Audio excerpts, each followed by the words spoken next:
70 के दशक की फेमस एक्ट्रेस रीना रॉय, जिन्हें बेहतरीन एक्टिंग और खूबसूरती के लिए पहचाना गया है, जिन्हें लोगों ने खूब पसंद भी किया, लेकिन इनकी ज़िंदगी हमेशा तकलीफ़ों में ही रही। इनकी ज़िंदगी से जुड़े कई दिलचस्प दर्द भरे किस्से हैं, जिसके बारे में कम लोग ही जानते हैं। चाहे पर्सनल लाइफ हो या प्रोफेशनल, इन्हें वो कभी मिला ही नहीं जिसकी ये हकदार थी। न प्रेमी का प्यार, न पति का टेंशन। यही वजह है कि रीना रॉय आज भी बेहद अकेलापन वाली ज़िंदगी बिता रही है। आइए जानते हैं रीना रॉय की ज़िंदगी से जुड़े कुछ ऐसे ही दर्द भरे किस्सों के बारे में। पेरेंट्स में तलाक के बाद कैसे बनी सायरा अली से रीना रॉय। बहुत कम लोग को ही पता होगा कि रीना रॉय का असली नाम सायरा अली है।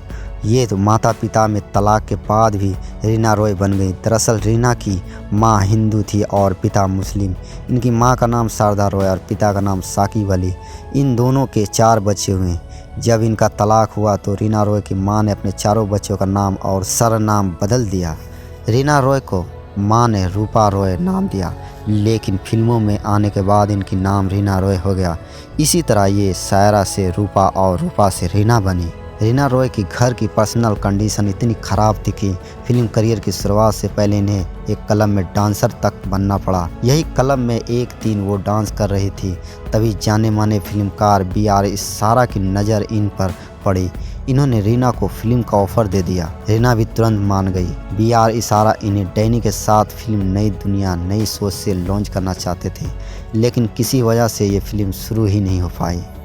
BR इशारा अपनी फिल्म ज़रूरत से सेमी न्यूड सीन देने के लिए किसी हीरोइन की तलाश थी, जिसके लिए कोई हीरोइन तैयार नहीं थी।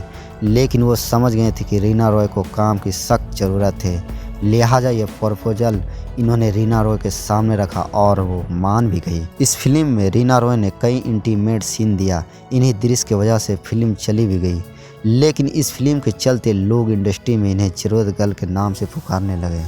फिल्म कालीचरण के दौरान रीना रॉय अपने 11 साल बड़े शत्रुघ्न सिन्हा को दिल दे बैठी। दोनों अधिकतर साथ में नजर आने लगी और इनकी ये नज़दीका टॉक ऑफ द टाउन बन गई। दोनों साथ साथ तक रिलेशनशिप में रहे और सभी उम्मीद कर रहे थे कि बॉलीवुड के ये लव बर्ड्स जल्द ही शादी करेंगे। लेकिन अचानक खबर आई कि शत्रुघ्न सिन्हा ने पूनम से शादी कर ली। एक फ़्लाइट में शत्रुघ्न सिन्हा को पूनम से पहले ही नज़र में प्यार हो गया था, जिसके बाद इन्होंने इनसे शादी कर ली। रीना ने कभी सपने भी नहीं सोचा था कि इनके साथ ऐसा भी होगा। इस खबर से रीना हिल गई। हालांकि शत्रुघ्न ने पूनम से शादी के बाद भी रीना से बात करना कभी बंद नहीं किया, लेकिन रीना ही धीरे धीरे इनसे दूर हो गई।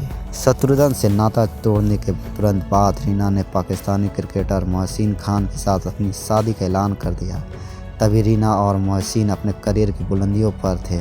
रीना और मोहसिन कराची में शादी किया और सब कुछ छोड़कर पाकिस्तान चले गए। कुछ साल तो दोनों बहुत ही अच्छे गुजारे। इस बीच दोनों की एक बेटी भी हुई, जिसका नाम इन्होंने जन्नत रखा। लेकिन इनकी शादी भी लंबे समय तक नहीं चल पाई। आखिरकार 1990 में रीना और मोहसिन ने तलाक ले लिया। रीना अपनी बेटी की कस्टडी की काफ़ी कोशिश की, लेकिन बेटी जन्नत की कस्टडी पिता मोहसिन को मिली और उसे लेकर कराची सेंट्रल हो गया। इस नाकामयाब शादी ने रीना रॉय का लगभग सारा करियर ख़त्म कर दिया। इसके बाद रीना ने अपनी फिल्म में वापसी करने की कोशिश की, लेकिन कामयाबी नहीं हो पाई। आखिरकार इन्हें अभिषेक और करीना के साल 2000 में आई फिल्म रिफ्यूजी में देखा गया। खैर, बाद में मोहसिन ने अपनी तीसरी शादी के बाद जन्नत की कस्टडी छोड़ दी और ये आखिरकार मुंबई में अपनी मां के साथ रहने आ गई। रीना अब बेटी के नाम जन्नत से बदल कर सनम रख दिया। रीना मुंबई में अपनी बेटी के साथ एक्टिंग स्कूल चलाती है और बेटी के साथ खुश है। धन्यवाद। जय हिंद, जय भारत।